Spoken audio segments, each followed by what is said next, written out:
northwest edge, getting close to anyway, the edge of Nebraska, western. And on either side of the road, it's just pretty flat. Flat and barren. Yeah, not a lot. Oh wow, here we go. Yeah, this is our scenery right now. We took I-80 for multiple reasons. One was because it is flatter, and when you're just learning how to tow a fifth wheel and you've never done it before, and the mountains are much steeper, the scenery's much prettier, but the mountains are a lot steeper and everything on I-90. So that was one reason. The second reason was because there were a couple of places we wanted to see along the way here that we saw 2 years ago when we did this trip in the Vamper.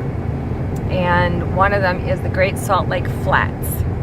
Really want to see those again.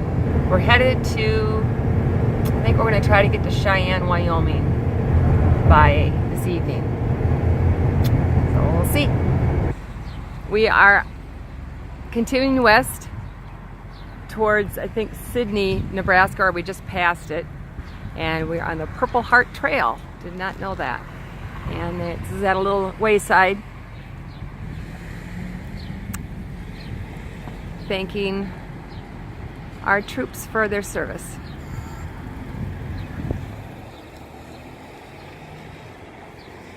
Did you know this? A Purple Heart was originated by General George Washington. Thank you to our servicemen and women. One of the things that a lot of people miss out on when they go to waysides, and I've never been a huge history buff, but a lot of waysides are going to have history about that area, and lots of markers and things about them. This one talks about Cheyenne County and different things that changed the way the farming and everything went. For over a millennia, nourished the American bison, the buffalo grass, but then because of limited rainfall and swept by strong winds, this has become a land of broad wheat fields and sprawling cattle ranches. And then extreme drought and grasshoppers of the 1890s forced many to leave. Grasshoppers. Gosh, can you imagine the devastation that they could do? A little bug.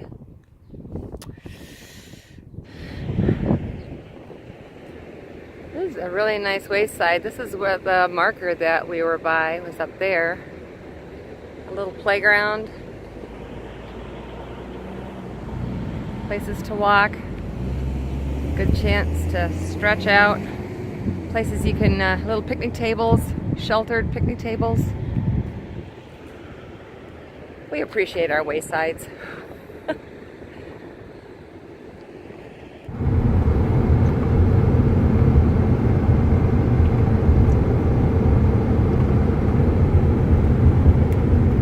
Still pretty flat, but has a few of those buttes, as they call them, buttes. That looks like rain. It does.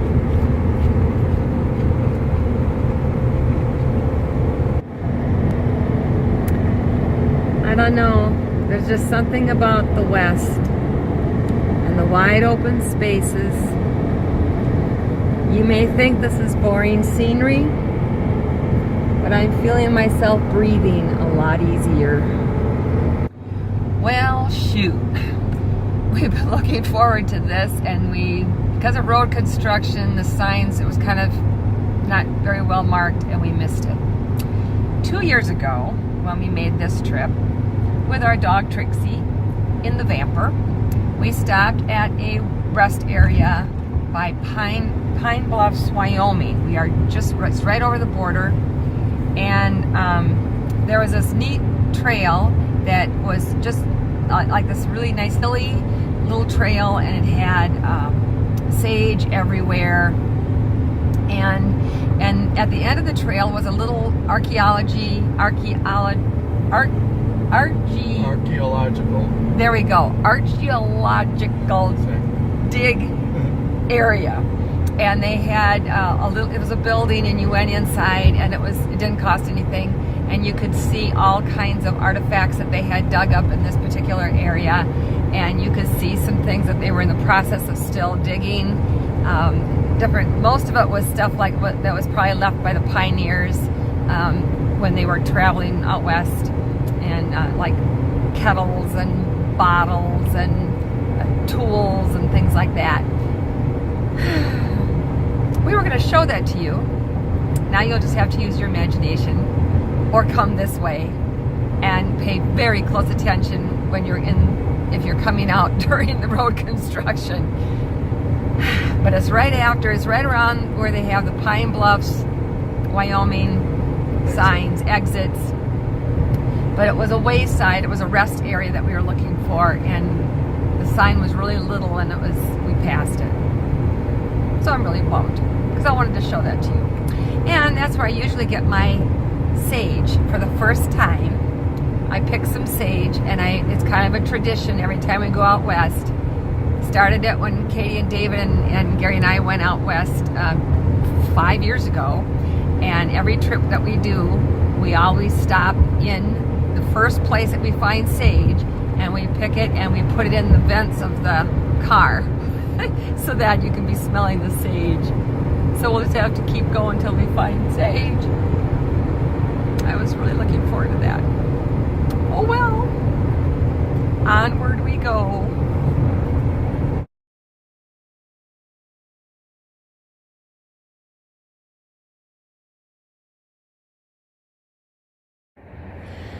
Sierra Trading Post is not a real big name, according to the gal that we talked to at the fulfillment center, which is where we registered to stay for the night.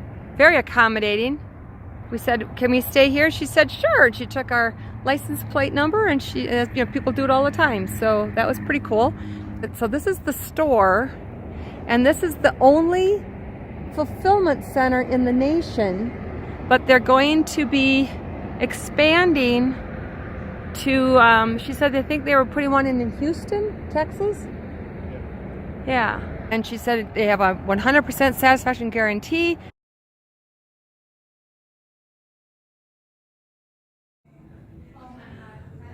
This is the pet department. All kinds of fun toys for the doggies and cats. Mostly dogs.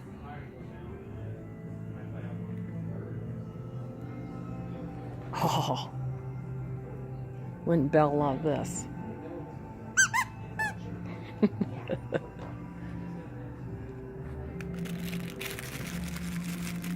Trying to find a little one for the other grand puppy. For little Letty. What would little Letty like? Oh, here we go. That's about Letty's size. Little piggy. A pooch pouch. Oh. There you go, Abby. That's what you need for Letty when she gets tired of walking. Have fitting rooms. They have an espresso bar. Ah.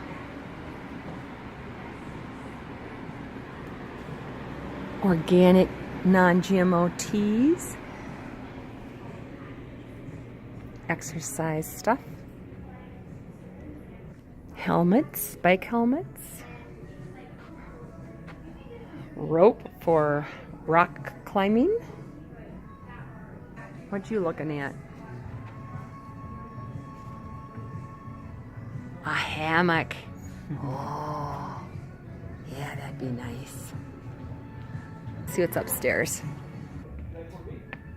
Oh, wow.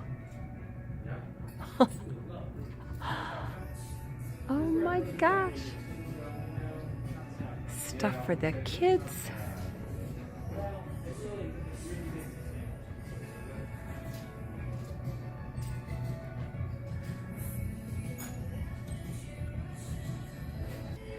And there's the thirds. Thirds are the things that people have returned. There's a section over there for footwear. They have non-toxic cleaners. Nellie's. I've heard of Nellie's.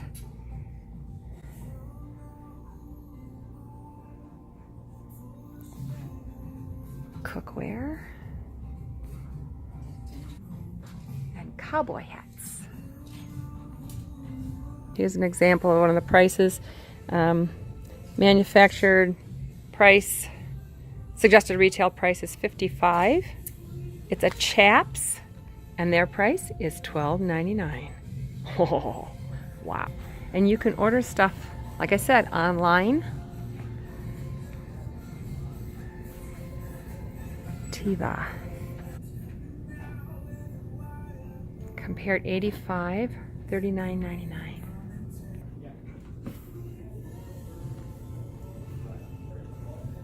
Compared at 90, $18 on clearance. They just have everything here. Okay, so we checked out the store. The prices were amazing, but we're just not buying anything right now. We just put new brakes on this morning, so money's really a little tight right now for buying anything, but we did get some lentil chips. So we aren't big spenders, but we did get some food, and I can always justify food. Anyway, so we're heading back to where we're going to camp for the night in their parking lot. And yeah, remember, Sierra Trading Post. This is Ruth Ann Sturgill, and what's your dog's name? Sedona. Sedona. And Ruth is an artist. Yes. You paint. Paint and oil. Okay, and is this you on the back here? Just the name isn't right, you said. Okay. Okay, and her husband Claude, we'll get him in there anyway, he's talking to Gary. And they're traveling in, it's kind of like a road trek kind of thing, but this is a coach house. I did that. 19 foot? I think that's what that stands for. Okay, that is something that Gary and I have talked about doing. But yeah, and you're headed to? The Artist Ride in South Dakota. You're going to be going north now. Yeah, Okay, yeah. all right. Well, I'm glad to have met you. You too. Okay.